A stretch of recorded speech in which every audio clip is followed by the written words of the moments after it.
Hola a todos, mi nombre es Jorge Leonel García Aguirre Blanco y hoy les hablaré acerca de los objetivos del 1 al 4. Me corresponde el bloque número 1 del subgrupo número 3. El objetivo número 1 dice que tenemos que explicar la naturaleza química y estructura química de los triagliceroles, ácidos grasos, fosfolípidos, colesterol y ésteres de colesterol. Muy bien, los triacilgliceroles son acilgliceroles. Estas son 3 moléculas de ácidos grasos, en general de cadena larga, que pueden ser iguales o diferentes. Se habla que son simples cuando hay el mismo ácido graso en las 3 posiciones del glicerol, pero la mayoría de los trigliceroles mixtos es porque tienen al menos 2 ácidos grasos diferentes, así se les conoce a los mixtos. Muy bien, hablaremos de la estructura de los triagliceroles, que esta corresponde a cuando se combinan 3 moles de ácidos grasos con 1 mol de glicerol. En presencia de un catalizador ácido se produce 1 mol de triglicéridos. Muy bien, los ácidos grasos. Los ácidos grasos son componentes orgánicos pequeños, son moléculas que se unen para formar largas cadenas de los lípidos que proporcionan energía al cuerpo y permiten el desarrollo de tejidos. Para hablar de la estructura química de los ácidos grasos, tenemos que estas son cadenas largas y lineales, y podemos ver aquí que tenemos una estructura de un ácido graso saturado y un ácido graso insaturado. Los fosfolípidos. Los fosfolípidos son los principales componentes de la membrana celular, así como también lo son de la estructura liposomal. Estos forman parte de los llamados lípidos estructurales y su característica principal es su carácter anfifílico. Es decir, una parte de molécula, afinidad de agua y hidrofilia, y otra por afinidad hacia la grasa, es decir, lipofílica. Les voy a explicar la estructura química de los fosfolípidos, que corresponde a 2 cadenas de ácidos grasos junto con 1 mol de glicerol hacia un grupo fosfato y un alcohol nitrogenado, que en este caso sería la colina. Muy bien, los colesteroles. Estos son lípidos de tipo esterol que se encuentran en la membrana plasmática eucariota. Los tejidos corporales de todos los animales y el plasma sanguíneo de los vertebrados, pese a las cifras elevadas de colesterol en la sangre, las cifras elevadas de colesterol en la sangre tienen consecuencias perjudiciales para la salud. Esta es una sustancia estructural para la membrana plasmática, ya que regula la entrada y salida de sustancias en la célula. Su estructura química, podemos ver su estructura química que contiene 2 radicales metilos en las posiciones del carbono 10 y el carbono 13. Podemos ver que tiene una cadena alifática ramificada de 8 carbonos en el carbono número 17. Y podemos ver que tiene un grupo hidroxilo en el carbono número 3. Y tiene una insaturación de los carbonos entre los carbonos 5 y 6. Hablaremos un poco acerca de los esteres de colesterol. Los esteres de colesterol se almacenan en el hígado y se transportan en partículas de lipoproteínas secretadas a otros tejidos que estos utilizan el colesterol. Es una forma de esterol. El colesterol es una forma de esterol activo, mientras que el colesterilo es una forma esterificada inactiva. Muy bien, aquí está su estructura química muy parecida, ¿verdad?, a la de los colesteroles, pero como ya decíamos, esta es una forma inactiva de colesterol que sirve para transportar también colesterol a través de la sangre. El objetivo 2 dice explicar brevemente la función y las fuentes de cada uno de los lípidos del numeral anterior en nuestro organismo, empezando con los triacilgliceroles. Son un tipo de grasa más común en el cuerpo. Provienen de alimentos especiales de aceites, grasas, mantequillas. Estos también tienen unas calorías adicionales y su función principal es almacenar las calorías no utilizadas y proporcionar energía al cuerpo. Cuando hablaremos de los ácidos grasos como los componentes básicos de la grasa y del cuerpo y de los alimentos que comemos. Por ejemplo, en el pescado podemos encontrarlo y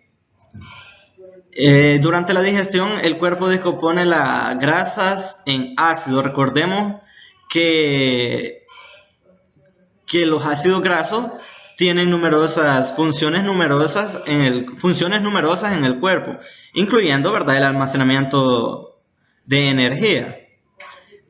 Hablaremos de los fosfolípidos, que son lípidos anfipáticos, que se encuentran en todas las membranas celulares.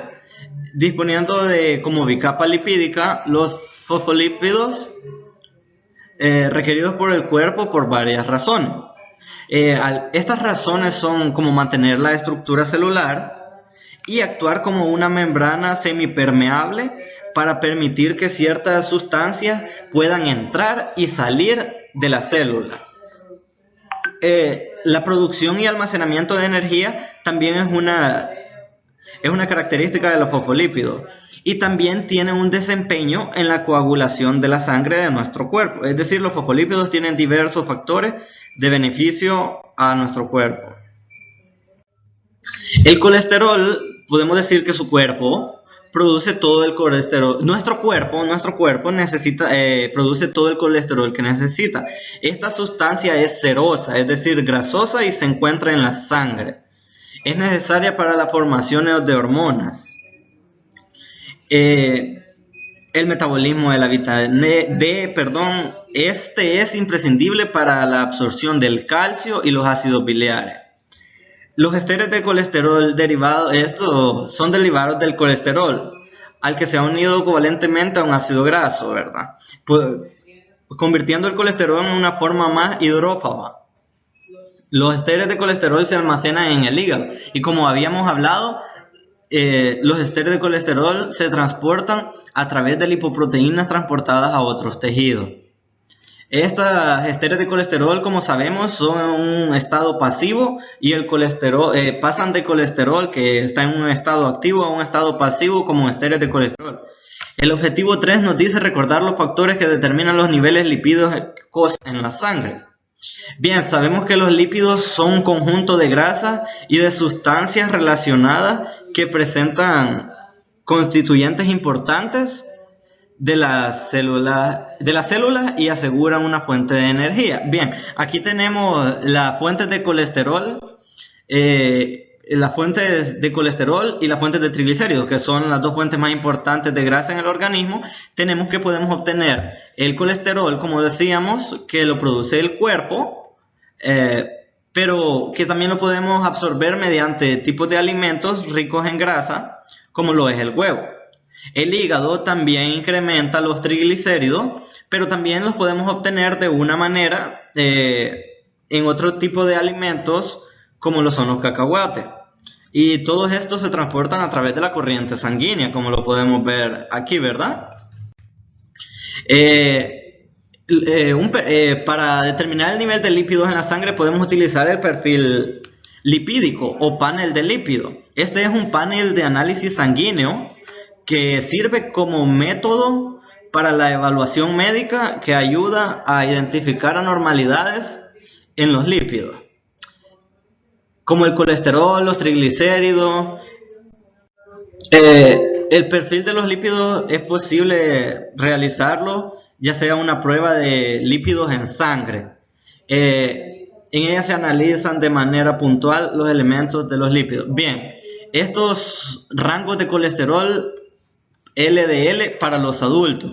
El nivel óptimo lo tenemos en menos de 100 miligramos. Cerca del nivel óptimo de 100 a 129, límite máximo de 130 a 159, ya cuando está alto de 160 a 189 y muy alto cuando es mayor a 190.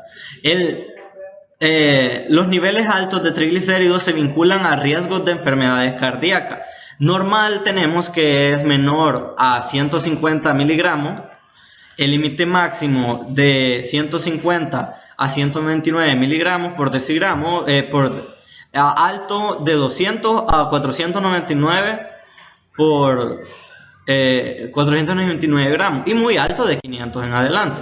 El objetivo 4 nos dice que los sitios más significativos donde se sintetizan los triglicéridos y colesteroles,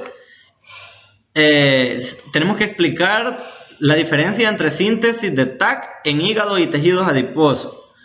Dice que existen dos vías para su producción, el hígado y el tejido adiposo. El hígado, como es el lugar principal donde se sintetiza TAC, y como en el tejido adiposo que se produce glicerol 3-fosfato a partir de la glucosa. Muy bien, la síntesis del colesterol. En la síntesis del colesterol podemos decir que que en los seres humanos el colesterol se sintetiza prácticamente en todos los tejidos, aunque el hígado y la corteza suprarrenal, el intestino y los tejidos reproductores, los ovarios y los testículos son los que más contribuyen a la reserva de colesterol del organismo. Bien, aquí dejamos claro que el hígado es el lugar principal de la síntesis, mientras que el intestino y la corteza y la gónada sintetizan cantidades menores. Muchas gracias. Sean bienvenidos todos. Yo voy a seguir con la exposición. Mi nombre es César Iván Gómez y les voy a explicar el transporte de ácidos grasos en la sangre y en otros lípidos, como es el TAC, los fosfolípidos, el colesterol y ésteres de colesterol en sangre. La grasa que se absorbe a partir de la dieta y de los lípidos sintetizados por el hígado y el tejido adiposo se deben al transporte de los diversos tejidos y órganos para la utilización del almacenamiento. Dado que los lípidos son insolubles en agua, el problema de cómo transportarlos en el plasma sanguíneo acuoso se resuelve de la siguiente manera: al asociar los lípidos no polares entre triglicéridos y colesterol y éster, colesterol y éster, con lípidos fosfolípidos y con los lípidos, los cuales van a ser los fosfolípidos y colesterol, y proteínas anfipáticas para hacer lipoproteínas miscibles en agua o solubles en agua.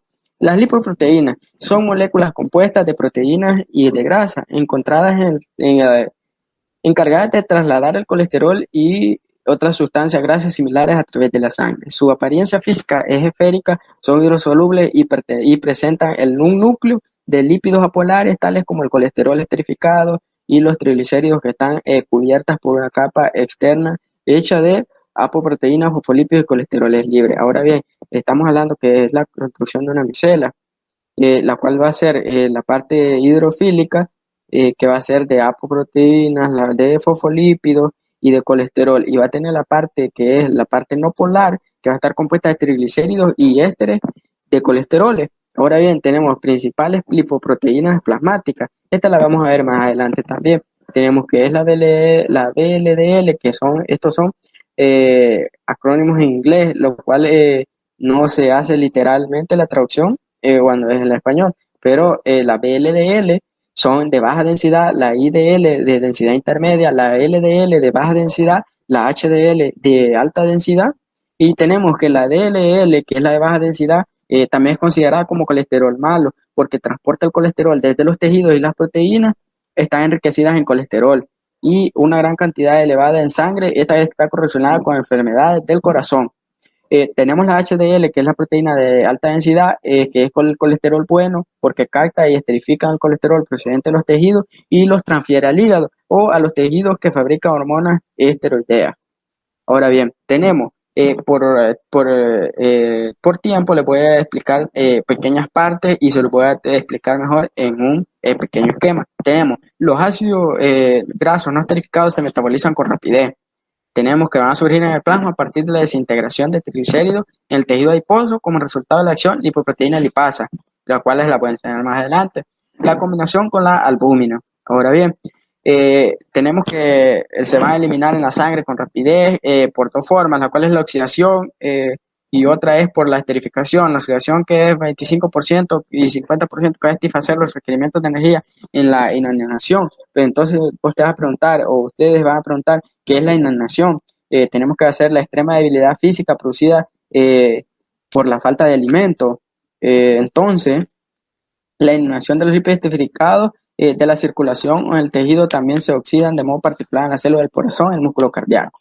Ahora bien, vamos a pasar por esta parte en rojo es muy importante. Los triglicéridos se transportan desde los intestinos en kilomicrones y desde el hígado en lipoproteínas de muy baja densidad.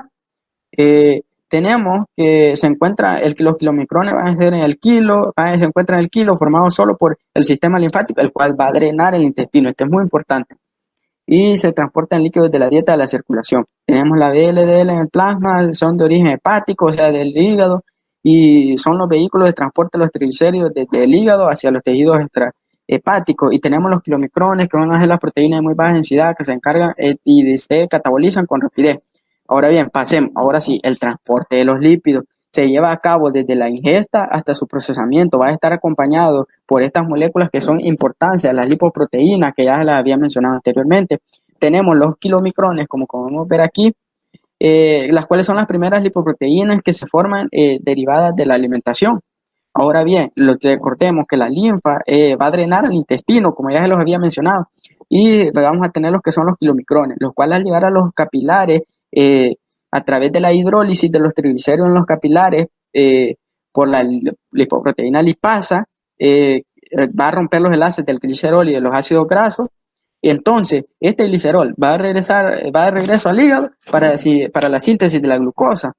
Y los ácidos grasos libres pasan al tejido adiposo y se almacenan posteriormente en el tejido. Y también van a ser transportados por la albúmina sérica. Pero entonces, ustedes me dirán, ¿qué es la albúmina sérica? Entonces, ¿qué es la proteína que está presente en nuestra sangre y es una proteína de transporte? Entonces, lo que va a hacer es que va a llevar a transportar estos ácidos grasos para que se produzca la beta oxidación en tejidos periféricos. Entonces, y vamos a tener aquí unos remanentes de kilomicrones y colesteroles, los cuales pasan al hígado. De ahí viene, se produce el VLDL y se produce la hidrólisis, los triglicéridos en los capilares, la L-lipasa otra vez y todo de nuevo.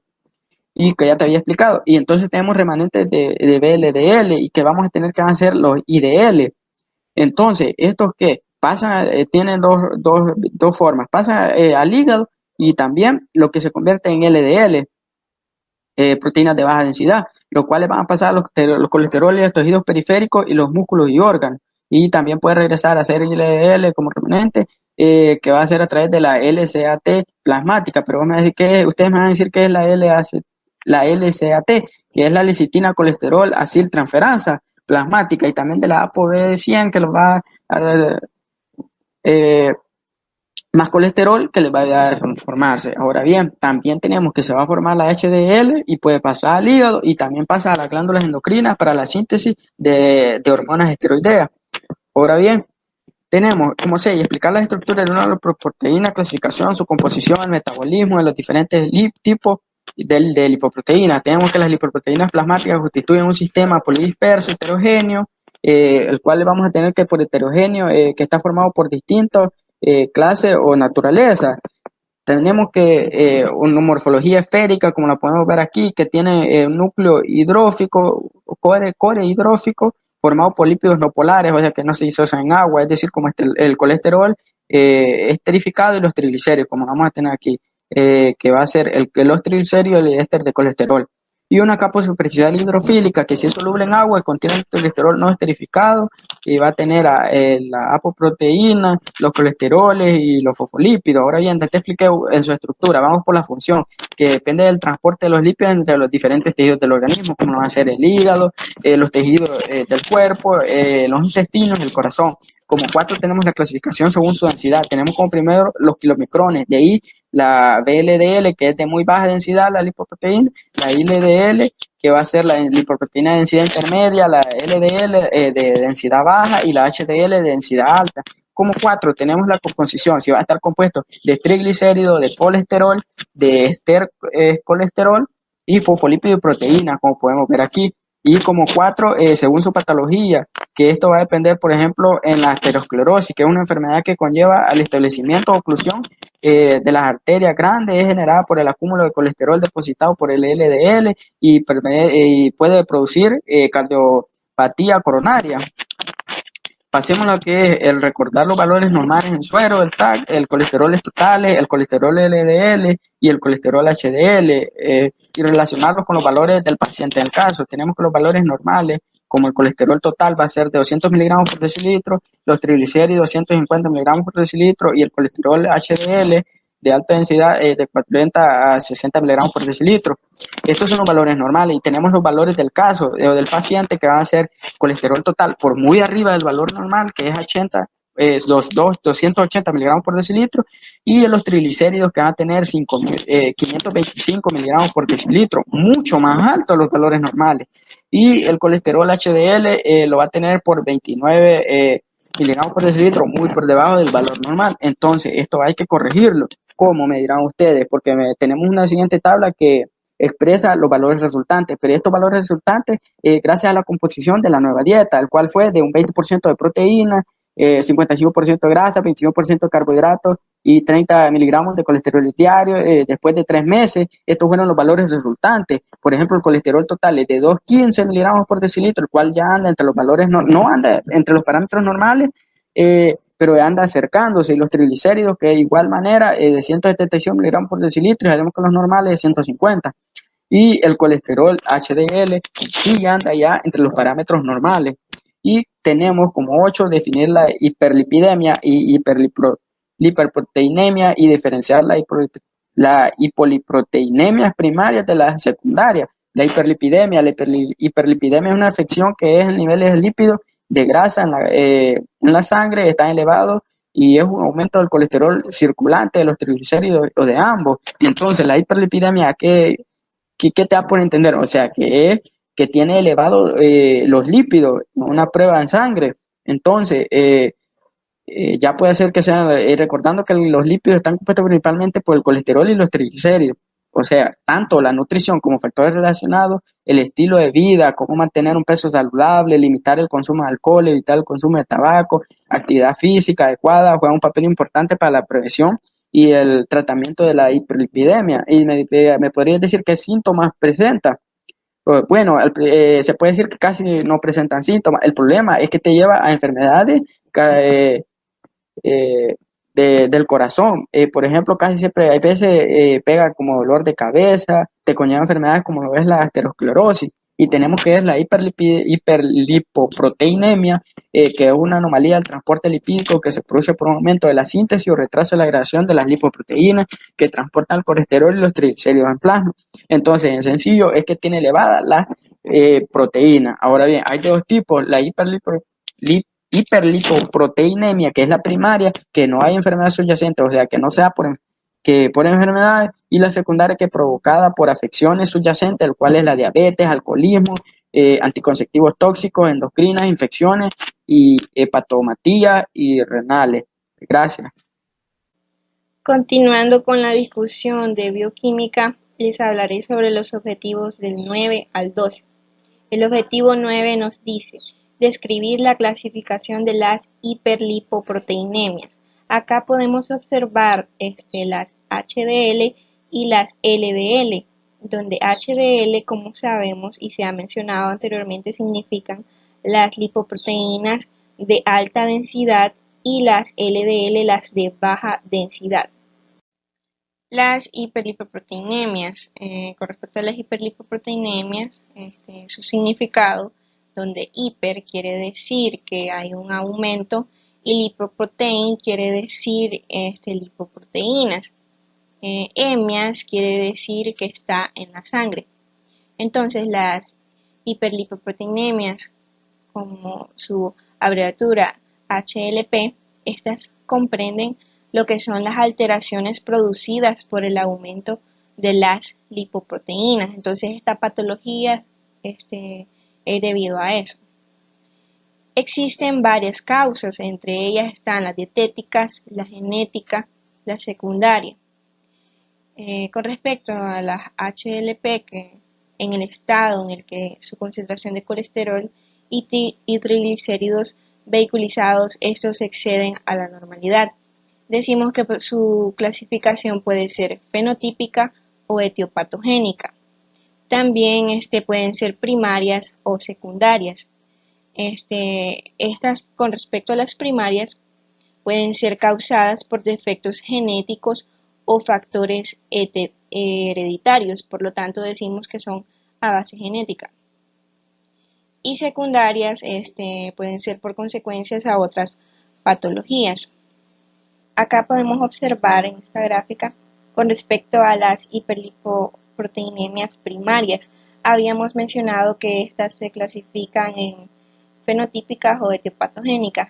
Esta es una clasificación fenotípica y se conoce como el déficit de Fredrickson, porque debido a que es la primera clasificación de las hiperlipoproteinemias y esta fue propuesta por Fredrickson, y que es también conocida como la clasificación fenotípica.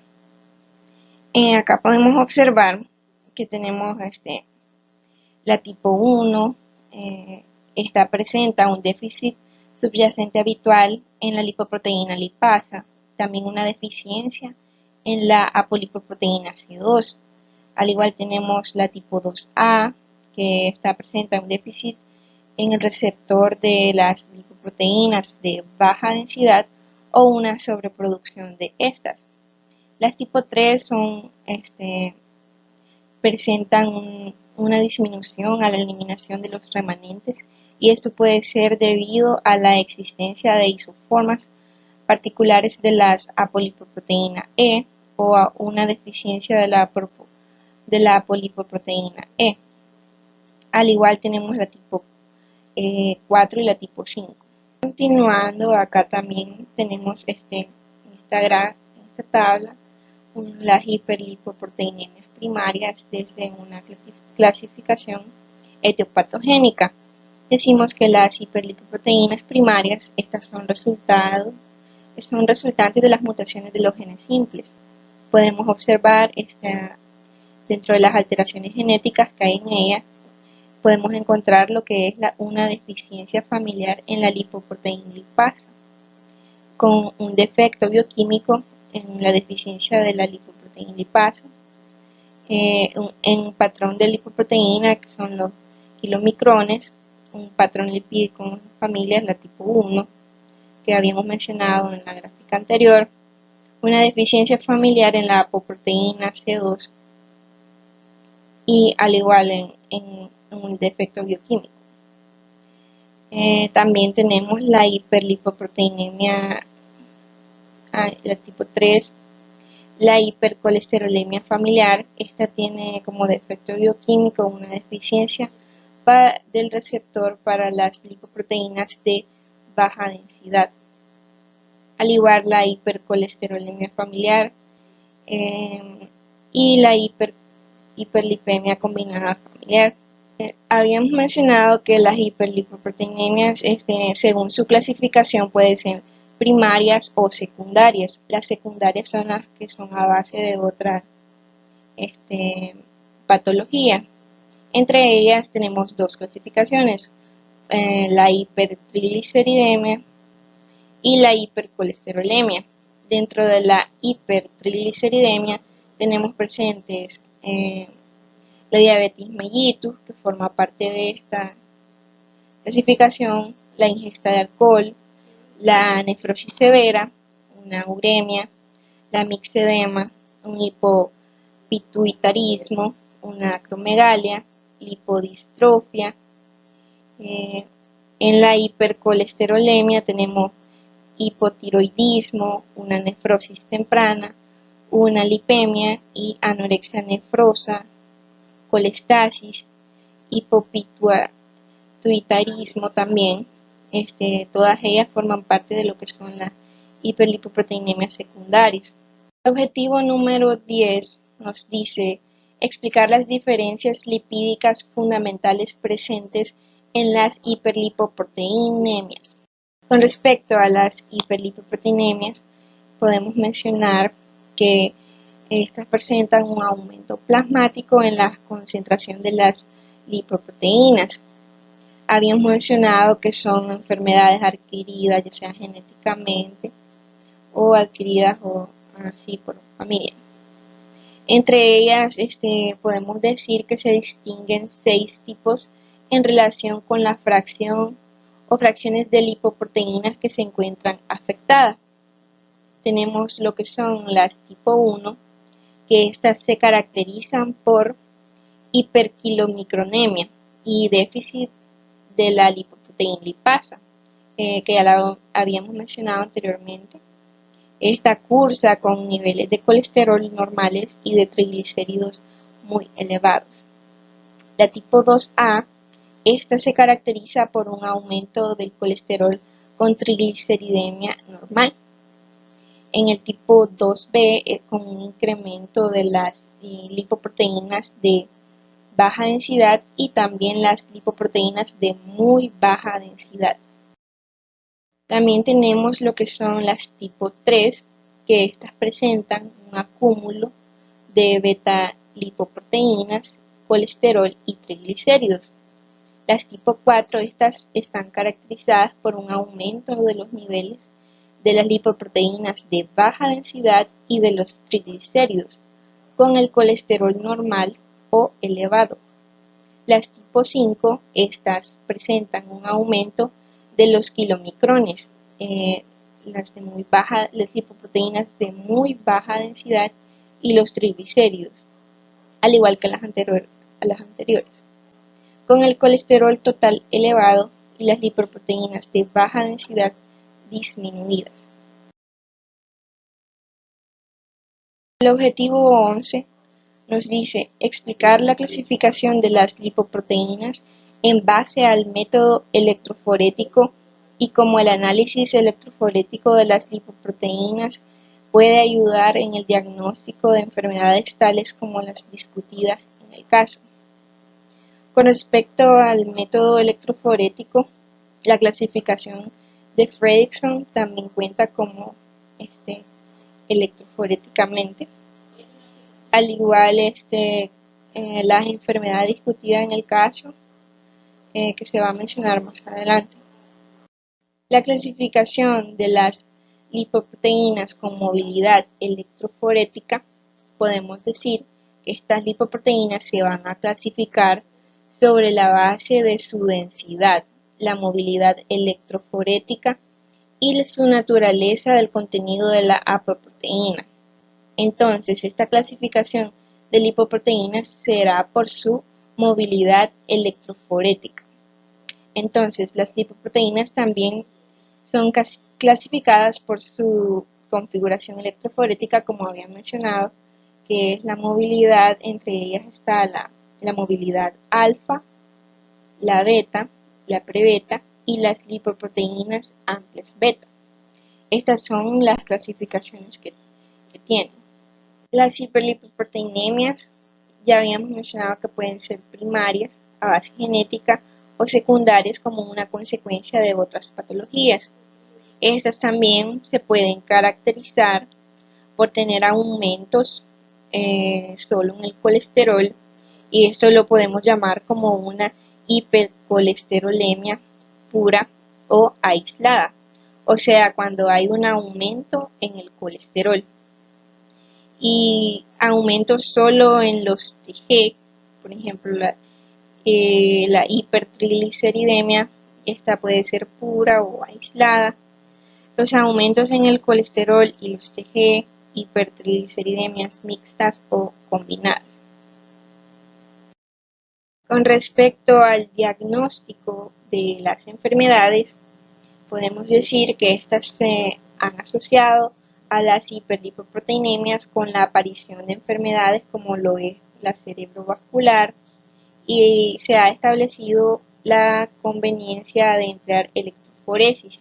La electroforesis la mencionamos anteriormente, y esto ocurre para realizar lo que es la clasificación de los trastornos lipídicos. También se han sido utilizadas de diferentes movilidades y porcentajes de las lipoproteínas para cuantificar el riesgo de enfermedades vasculares y de aterosclerosis. La enfermedad de aterosclerosis, esta patología es la que se menciona en el caso. Esta dislipemia se puede sospechar en pacientes con hallazgos característicos, también en examen físico o con complicaciones de la dislipemia, como lo es esta enfermedad aterosclerótica. El objetivo número 12 nos dice explicar el papel que pueden jugar los diferentes tipos de dieta en la génesis de la hiperlipoproteinemias y la aterosclerosis con respecto a la altas en colesterol y triglicéridos y altas en carbohidratos. Con respecto a las altas en colesterol y trigliceroles, el colesterol sabemos que se encuentra en alimentos grasos y que son de origen animal y están asociados generalmente a la grasa saturada. Los individuos que pasan de un consumo de colesterol de unos 500 a 200 miligramos al día son los que más se benefician, por así decirlo. La susceptibilidad a aterosclerosis, esta puede variar de manera significativa entre las especies, y los seres humanos son una de las pocas de las cuales la enfermedad se induce por lo que son dietas de alto contenido en colesterol. Por ejemplo, el huevo es un alimento graso de origen animal. Las altas en carbohidratos. Con respecto a la dieta, podemos decir que al reducir los carbohidratos de la dieta y reemplazar por alimentos de alto contenido en grasas, como lo es los triglicéridos y el colesterol, la composición de la nueva dieta sería de un 20%, de proteínas 55% y las grasas 25% de carbohidratos, y esto sería con 30 miligramos de colesterol diarios. Después de 3 meses de esta dieta, la persona que realice esto puede observar una notable disminución en los valores plasmáticos de lípidos, como lo es el colesterol plasmático y los triglicéridos. Muy buenas tardes, doctora, compañeros y compañeras presentes. A mí me toca darle resolución a lo que sería el objetivo número 13, al objetivo número 14, 15, 16 y 17. Mi nombre es Alessandra Guadalupe Hernández Mejía, y para empezar hablaremos un poco sobre lo que es el objetivo número 13, lo cual nos dice explicar la persistencia en la elevación de los triacilglicéridos plasmáticos, la concentración del colesterol elevadas a pesar de una dieta libre de grasa observada en el paciente del caso. Por empezar, podemos mencionar que alteración de la grasa del metabolismo da un lugar a un aumento o varias fracciones lipídicas en la sangre. Los dos tipos más importantes de grasas que circulan en el organismo son los triglicéridos y el colesterol. El paciente presenta una hiperlipoproteinemia de tipo 2, que es el aumento de triglicéridos plasmáticos en ayunas superior a 175 miligramos por decilitro. Las causas más frecuentes son el sobrepeso, obesidad, el exceso de alcohol, una dieta elevada en hidratos de carbono, que podemos referirnos que a un 60% o más de las calorías totales, especialmente si son refinados, y también podemos mencionar la inactividad física. Sin embargo, también pueden ser elevados por algunas causas genéticas. Y aquí concluimos lo que sería el objetivo 13 y empezaremos el objetivo número 14, el cual nos menciona que debemos de describir el tipo de hiperlipoproteinemia en el paciente del caso y explicar las mejoras en la concentración de los lípidos plasmáticos logrados con una dieta rica en ácido graso, monoinsaturado y poliinsaturado y baja en carbohidratos. El examen físico habitual del paciente obeso de 45 años de edad que fue referido a la clínica por presentar un ayuno de 12 horas presenta las siguientes contracciones séricas: los triglicéridos, el colesterol total, el colesterol sano o el HDL es de 525 miligramos por decilitro, 280 miligramos por decilitro y 29 miligramos por decilitro. El paciente presenta, como se mencionaba, una hiperlipoproteinemia de tipo 2, la hiperbeta lipoproteinemia o hipercolesterolemia.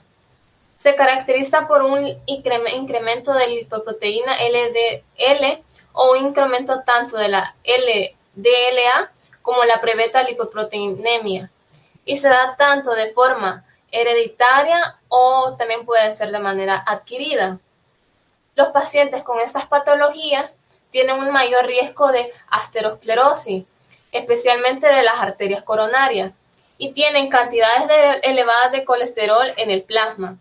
La primera dieta que su médico de cabecera le había dado, o cual él le recomendó, era una dieta normocalórica que contenía 15% de proteína, 15% de grasa, 70% de carbohidratos y los 300 miligramos de colesterol diario. Sin embargo, no se vio ningún tipo de resultado que fuese favorable, sino que el paciente empeoró su situación, lo que tuvo que volver a ingresar al hospital, en el cual se le administró una dieta sin grasa, la cual tampoco dio resultado, debido a que no tuvo una nivelación en las concentraciones plasmáticas de lípido. Entonces el médico le cambió la dieta y en vez de disminuir todas las concentraciones de grasa y de colesterol, él redujo los carbohidratos y se reemplazaron por alimentos que tenían un alto contenido en las grasas. La nueva dieta contenía un 20% de proteína, 55% de grasas y 25% de carbohidratos y por supuesto los 30 miligramos de colesterol. Como se puede observar en la tabla, está la clasificación personalizada o simplificada de la hiperlipoproteinemias. El tipo de hipercolesterolemia es mayor a 200, mientras que en los triglicéridos es menor a 200. En la hipertrigliceridemia es menor a 200 en su colesterol en los miligramos por decilitro y sus triglicéridos es mayor a 200 miligramos por decilitro. La hiperlipoproteinemia mixta consiste en que el colesterol es mayor a los 200 miligramos por decilitro y los triglicéridos se mantienen. Con referente a esto, también podemos decir que el paciente, la última dieta que le dejó el médico, dio resultados y se vieron unos cambios realmente notables después de los 3 meses. El paciente tenía un colesterol plasmático total de 215 miligramos por decilitro y los triglicéridos en 1.700 miligramos por decilitro. Su colesterol, aumentó a 45 miligramos por decilitro, los cuales se encuentran dentro de los valores que se consideran aceptables. El objetivo número 15 nos dice explicar el mecanismo de hipercolesterolema en el caso y analizar cómo está relacionado con el desarrollo de la aterosclerosis e infarto de miocardio. Para comenzar, el colesterol, como sabemos, es una grasa que circula en el torrente sanguíneo y está presente en todos los tejidos. Procede en parte de los alimentos y otra parte es una fabricación por parte del mismo organismo, principalmente como lo es el hígado. De igual manera, es necesario conocer que la hipercolesterolemia es una enfermedad genética que aumenta los niveles de colesterol en la sangre por encima de los 200 miligramos por decilitro, que conlleva a un riesgo de enfermedad cardiovascular como lo es la aterosclerosis prematura.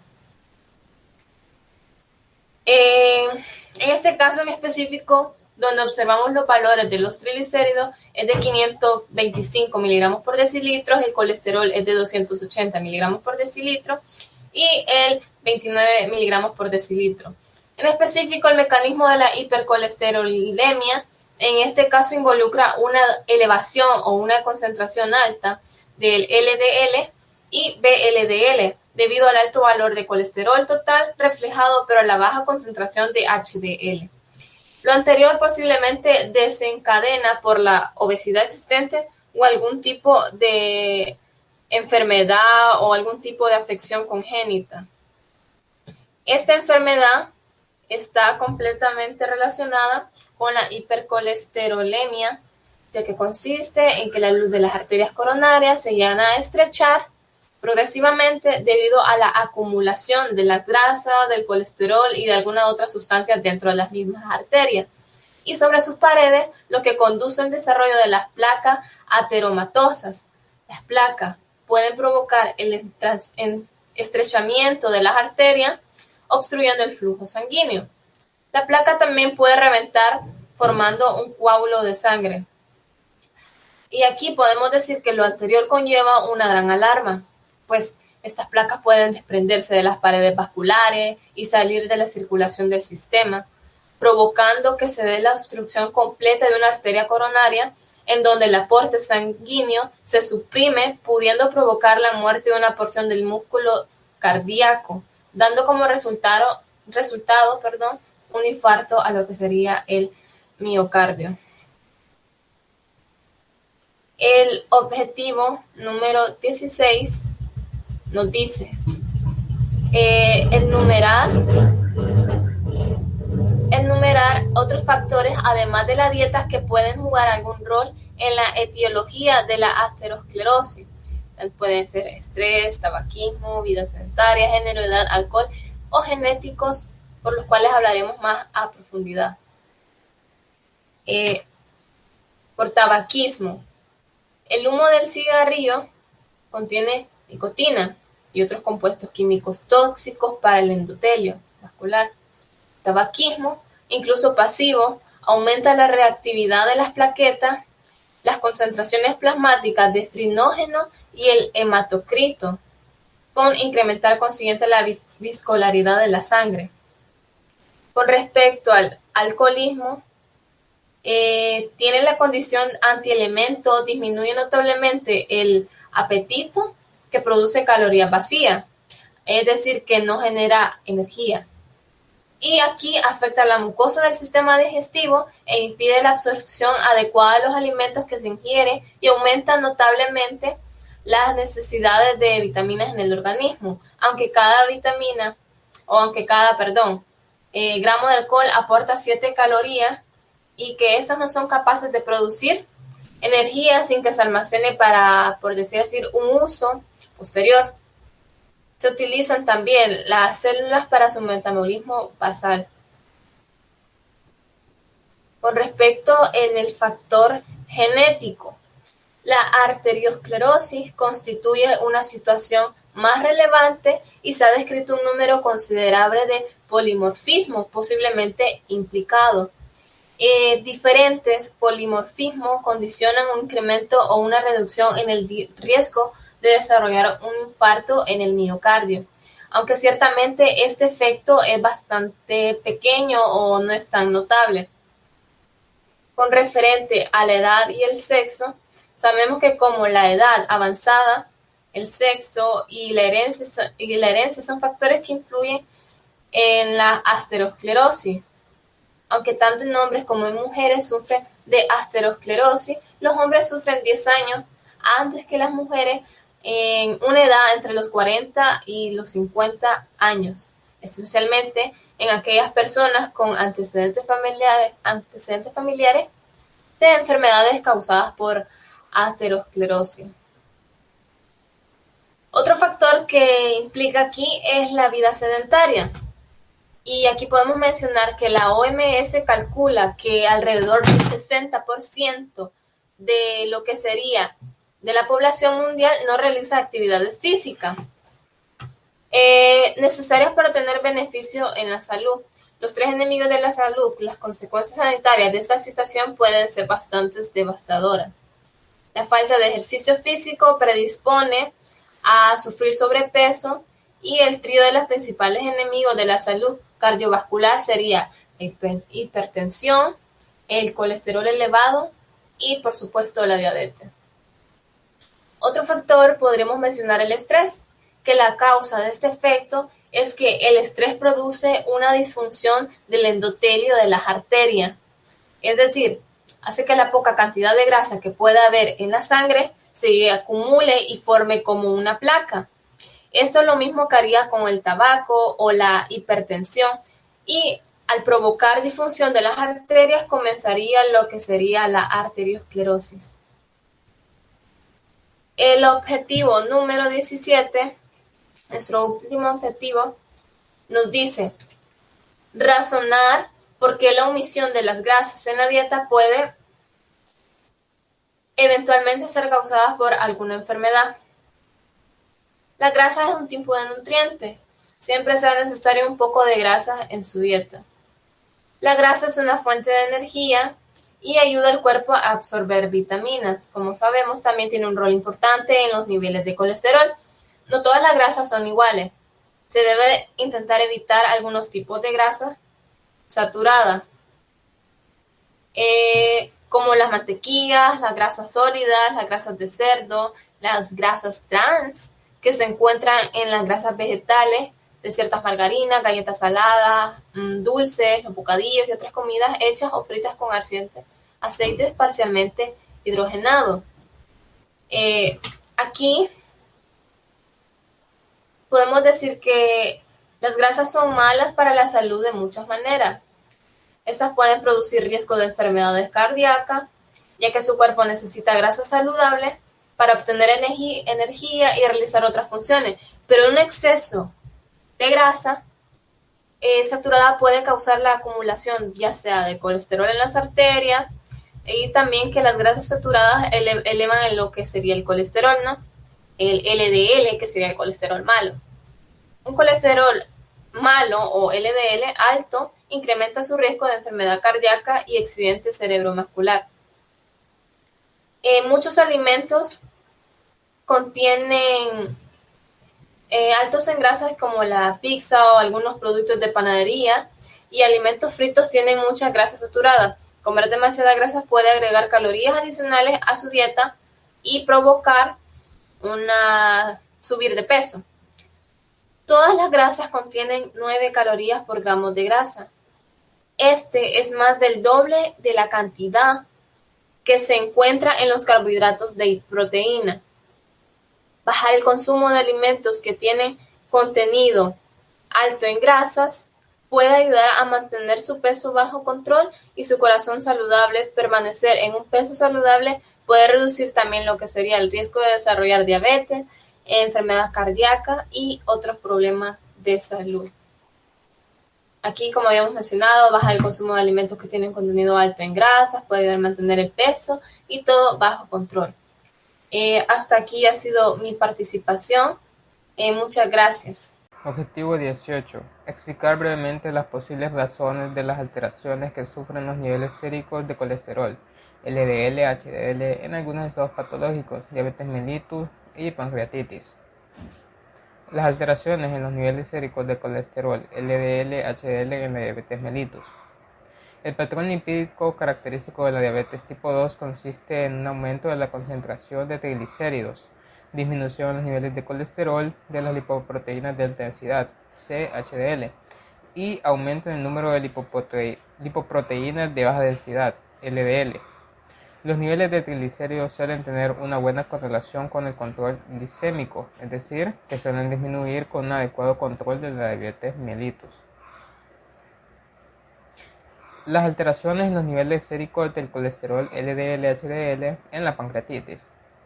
La pancreatitis aguda por hipertrigliceridemia, PATG, se define por la presencia de altos niveles de triglicéridos y o plasma lechoso, en ausencia de otros factores etiológicos de pancreatitis.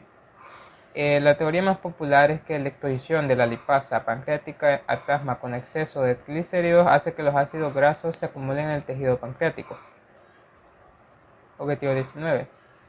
Mencionar algunos agentes farmacológicos y el mecanismo de acción por el que disminuyen la concentración de lípidos en el plasma. El objetivo del tratamiento farmacológico de las dislipidemias no es solo la correlación de las concentraciones de lípidos, sino la reducción del riesgo cardiovascular para aumentar la expectativa y calidad de vida. Para ello es necesario mantener el tratamiento mientras el médico que atiende al paciente lo considere necesario, frecuentemente por el resto de su vida. Ácidos grasos saturados. Los ácidos grasos saturados, en sus siglas AGS, se encuentran primordialmente en alimentos de origen animal como carne de res, cerdo y pollo, y productos lácteos. Los ácidos grasos saturados de 12, 14 y 16 carbonos, es decir, láurico, y mirístico y palmítico, incrementan el CLDL. El ácido esteárico tiene un comportamiento neutro sobre el colesterol del plasma. Está demostrado que por cada 1% del incremento en ácidos grasos saturados en el valor calórico total, el colesterol del plasma aumenta a 2.7 miligramos por decilitro. La ingesta de grasas saturadas se correlaciona directamente con el riesgo cardiovascular. Ahora voy a explicar las preguntas relacionadas de la discusión. ¿Qué tipo de anomalías de los lípidos existen en este caso? ¿Corre el paciente un mayor riesgo de aterosclerosis? Define las anomalías primarias y secundarias de los lípidos. Las primarias, es decir, que no están asociadas a otras enfermedades, generalmente de origen genético y transmisión familiar, o sea, hereditarias, es la forma menos frecuente. Y las secundarias, que son las vinculadas a otras entidades patológicas, como por ejemplo la diabetes, hipotiroidismo y la obesidad y el síndrome metabólico. La clásica clasificación de Fredrickson divide a las hiperlipidemias en 6 grupos según los patrones de aumento de lípidos y de lipoproteínas 1, 2A, 2B, 3, 4 y 5. En la clasificación fenotípica de la dislipemia tenemos el tipo de dislipemia, en este caso el 1, el aumento de la fracción electroforética, o sea, las lipoproteínas serían los kilomicrones, hay aumento de colesterol y aumento de triglicéridos. En la tipo 2A sería en este caso la beta LDL, hay aumento de colesterol y no hay aumento de triglicéridos. En la 2B sería pre, beta y beta BLDL y LDL, hay aumento de colesterol y hay aumento de triglicéridos. En el tipo 3 sería banda beta ancha y IDL, hay aumento de colesterol y hay aumento de triglicéridos. En el tipo 4, pre-beta BLDL, no hay aumento de colesterol y hay aumento de triglicéridos. En el tipo 5 sería el pre-beta BLDL más kilomicrones, hay aumento de colesterol y hay aumento de triglicéridos. Para el diagnóstico, el paciente inicialmente tiene un colesterol de 280 miligramos por decilitro y TAG de 525 miligramos por decilitro. Estos datos no son suficientes para establecer un diagnóstico certero. Otro factor que no se considera ni se presente en el caso expuesto es la concentración de apolipoproteínas, lo que daría un indicio para determinar eficazmente qué enfermedad es la que padece el paciente en base a la forma y densidad de las apolipoproteínas. Con los datos presentados en el caso, los posibles diagnósticos son tipo 2B o hiperlipidemia combinada, tipo 3 o disbetalipoproteinemia, tipo 4 o hipertrigliceridemia, tipo 5 o hipertrigliceridemia mixta. La pregunta 2. ¿Cuáles son las posibles explicaciones moleculares de las anomalías registradas en este caso? La hipertrigliceridemia endógena primaria es uno de los trastornos más comunes de los lípidos. El efecto molecular subyacente se conoce, pero parece que implica la superproducción hepática de triglicéridos. En este caso, los sujetos afectados manifiestan a menudo una discreta resistencia a la acción de la insulina, lo cual sugiere la presencia de una anomalía en el metabolismo energético. ¿Cómo podría haber ayudado la electroforesis electroforesis de las lipoproteínas a descartar posibilidades. La electroforesis de las lipoproteínas se reserva para las muestras de sueros hipertrigliceridémicos, con el objeto de detectar la presencia de kilomicrones y sus remanentes. El BBLDL, su evaluación es semi-cuantitativa y se debe realizar teniendo en cuenta los datos de triglicéridos y colesterol total. Además, van a migrar de acuerdo con su densidad, es decir, su peso molecular. La pregunta 3 dice: explique la persistencia de la elevada concentración de triglicéridos en el plasma a pesar de la dieta libre de grasas. Se cree que los triglicéridos suben solo por el consumo excesivo de grasas animales. La realidad es que son causados en la mayoría de los casos por excesivo consumo de pasteles, helados, repostería, dulces y refrescos, etc. ¿Cuáles son los peligros asociados a una dieta rica en grasas saturadas? Las grasas saturadas son malas para la salud de muchas maneras. La primera sería el riesgo de enfermedad cardíaca y el segundo el aumento de peso. Pregunta 4. ¿Por qué el colesterol HDL plasmático aumenta al disminuir los triglicéridos? El colesterol de lipoproteínas de alta densidad HDL es conocido como el colesterol bueno porque ayuda a eliminar otras formas de colesterol del torrente sanguíneo. Los niveles más altos de colesterol HDL están asociados con un menor riesgo de desarrollar una enfermedad cardíaca.